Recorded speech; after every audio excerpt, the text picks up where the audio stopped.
نحمده ونصلي على رسوله الكريم اما بعد. زه متخصص د جامعې قیومیه یم. غواړم چې تاسو ته بعضی هغه احکام چې د ضرورت او حاجت په وجه باندې د هغه په خاطر باندې تغییر خوري هغه بیان کم، ځکه بعضی کسانانو ته دا معلومات نه وي چې کم احکام په کم وجه باندې تغییر خوري، ځکه هغوی تخصص نه وي کړی. نو د هغو د پاره هم تخصص ضروری دی چې کم از کم څه نه څه معلومات ورته وسی.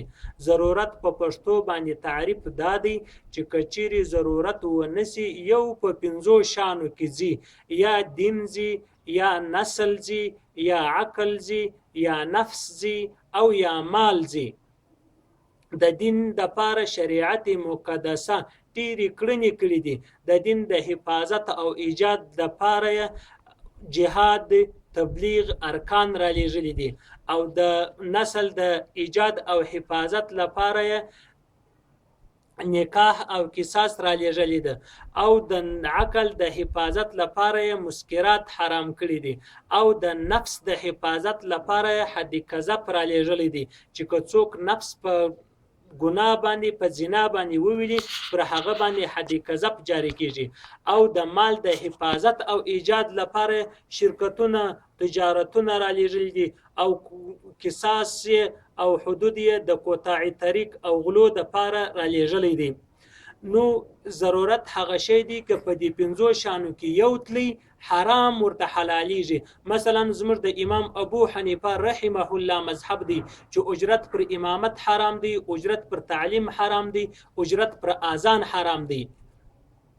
اوس دغه حرام ورته حلال سوی دی، یعنی اجرت پر امامت هم حلال دی، اجرت پر اذان باندې هم حلال دی، اجرت پر تعلیم د فقه هم حلال دی.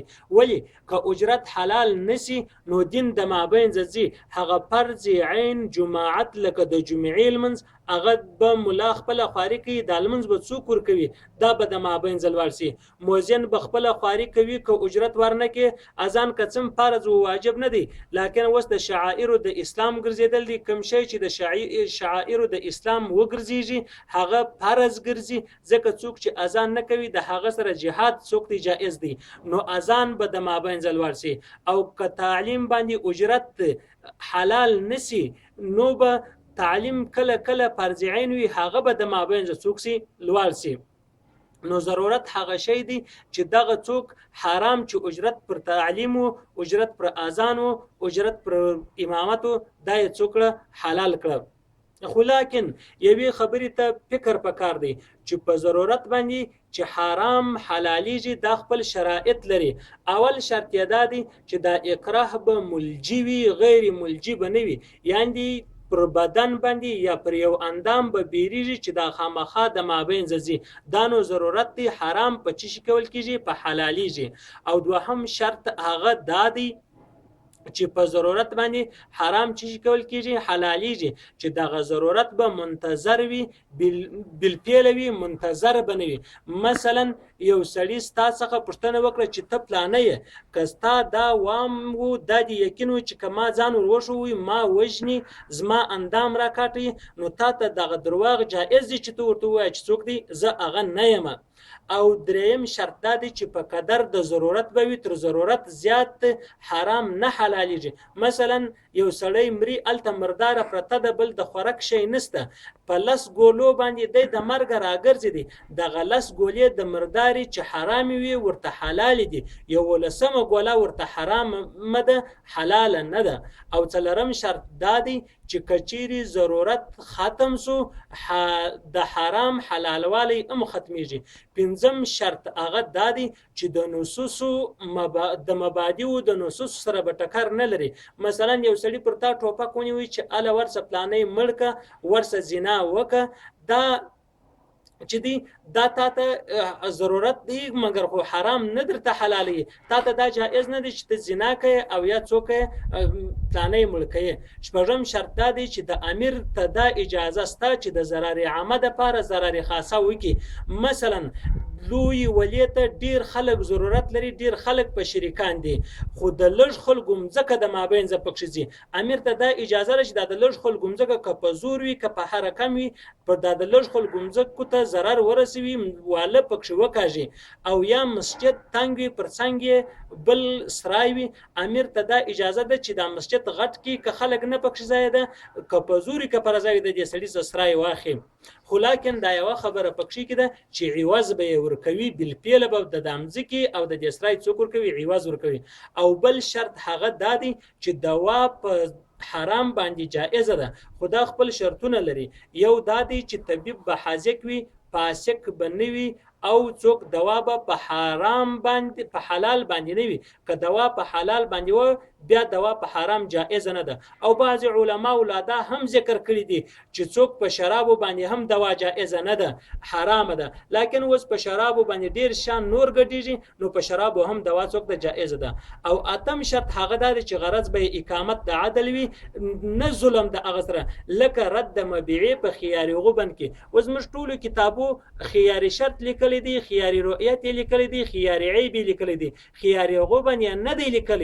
لکن اوس خيار عبن ام جائز دي، ولی ضرورت دی هر سړی پر رانیولو او خرڅولو نه پوهیږي، نو دغه ورته جائز دی چې رد مبيعي وکړي.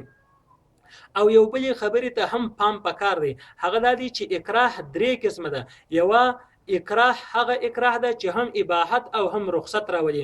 دوهمه هغه اکراه ده چې رخصت راولي اباحت نه راولي. دریمه هغه اکراه ده چې نه اباحت ستا او نه څوک ستا نه رخصت ستا. هغه اکراه چې هم اباحت وي او هم رخصت وي، هغه لکه مثلا یو سړی پر تا ټوپک ونیوي چې ورسه دغه مردار وخوره، دغه مردار خو حرام و، لکن وس اکراه ده هم رخصت دی هم څوک دی اباحت دی. تا ته دا جائزه ده چې څوک دغه مردار وخوري، کدی نه وخوره ګناهګار یې، کې وویشتل بیا هم شهید یې. او دوهم هغه اکراه ده چې اباحت نسته رخصت سته، لکه یو سړی پر تا ټوپک ونیوي ورسه د پلانی مال وخوره، ورسه د پلانی مال هلاکه، دغه مال کتا وخوري خو درته جائز دی، حلال دی، خو بیرته به یې ورکوي. کدی نه وخوړی دته وویشتل شهید یې، په اعلی درجه باندې شهید یې.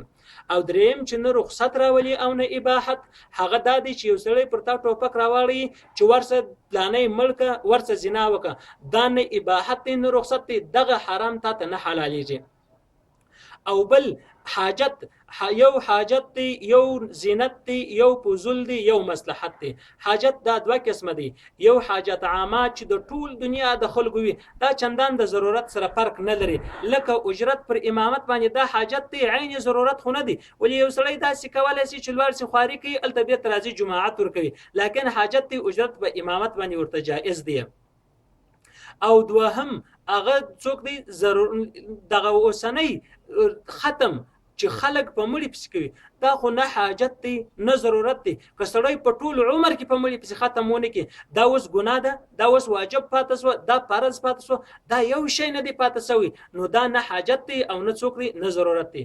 او دوهم حضرت شیخ الاسلام حضرت مولانا مفتی محمد تقی عثماني دامت برکاته وایي چې ما ارڅونه کتل دي د ضرورت او د حاجت فرق مې نه دی کړی، لکن زموږ شیخ استاد الحاج مولوی مفتی عبدالرؤوف اطمینان دامت برکاته به یو دوه مثالونه د فرق د پاره ویل ول دا کفایت کوي. هغه دا چې ضرورت خاصه هغه یو په مجتهد به کې څوک کوي تأثیر کوي، او بل پچا کې په منسوسی شي کې څوک کوي تأثیر کوي. لکه سلام په آیت کې د مدائنت دا ضرورت نه دی او نه څوک دی حاجت عامه دی، ارسړی څوک نه ورته لري، حاجت نه ورته لري، لکن د حاجت خاصه په واجبان دی. سلام په آیات کې د مدائنت څوک سوی دی جائز سوی دی. نو دا یې فرق د چا سره سو د ضرورت سره سو، ځکه ضرورت نه دی لیکن حاجت دی او حاجت هم خاصه دی. د حاجت خاصه په وجه د شی څوک سو حلال سو. او بل ضرورت حاجت خاصه هغه په مجتهد به شي کې څوک کوي تأثیر کوي. هغه لکه د شذ عورت نشم، د شذ مخ دا وس عورت نه دی، د ښځې مخ چې عورت نسو لیکن پټول یې فرض عین دي د فتنې په وجه باندې نه د عورت په وجه خو څوک وایي چې پټوي دي څوک وایي نه دي پټوي نو مجتهد په هیڅ نو که ښځه څوک و مکې مکرمې ته تلل بې له مخلصېدلو نسوه تلای که ښځه شاهده وه بې له مخلصېدلو نسوه شاهدي نسوه ادا کولی که د ښځې پر یو چا باندې حق باندې و بې له مخلصېدلو نه کېدی نو دا خو یوازې د ښځې حاجت دی نو حاجت خاصه سو د دغه حاجت خاصه په وجه باندې ښځې ته دا جائز ده چې مخلص کې او بل څوک دی زینت دی زینت دا د زما زړه غواړي مفاخر وکم زما زړه غواړي د ورېښمینو جامې وکم زما زړه هر هغه شی غواړي چې هغه د فخر شی وي په دې زینت باندې هیڅ شی نه روا کېږي یعنې حرام نه په حلالېږي او بل څوک دی فضول دی فضول هغه دا دی چې زما زړه خواهشات غواړي چې ناروا وکم زما زړه هغه شی غواړي چې راسه زنا وکړه په دې فضول باندې هم هیڅ شی نه کول کېږي نه روا کېږي یعنې حرام نه په حلالېږي او بل څوک دی مصلحت دی مصلحت هم تر ضرورت عام دی هم تر حاجت عام دی هم تر زینت عام دی هم تر فضول عام دی مصلحت کله د پاره د دفع د ضرر وي لکه حاجت کله د پاره د دفع د غیر مناسب ام لکه حاجت کله د پاره د دفع د چاوي د ضرر وي لکه عین ضرورت کله د پاره د دفع د چاوي د جلب د منفعت وي لکه حاجت کله د پاره د دفع د ضرر د غیر مناسب ام لکه حاجت کله د پاره د دفع د ضرر وي لکه عین ضرورت او کله د پاره د دیوي چې زما زړه غواړي چې مفاخر وکم لکه زینت او کله د پاره د دیوي چې زما زړه غواړي چې خواهشات وکم ناروا وکم لکه څوک حاجت حضرت شیخ الاسلام لکه فضول حضرت شیخ الاسلام حضرت مولانا مفتی محمد تقی عثماني دا لیکل دي چې دغه مصلحت بلا ام تر قانون شرعي نه وي وتلی تر قانون شرعي به څوک وي لاندې وي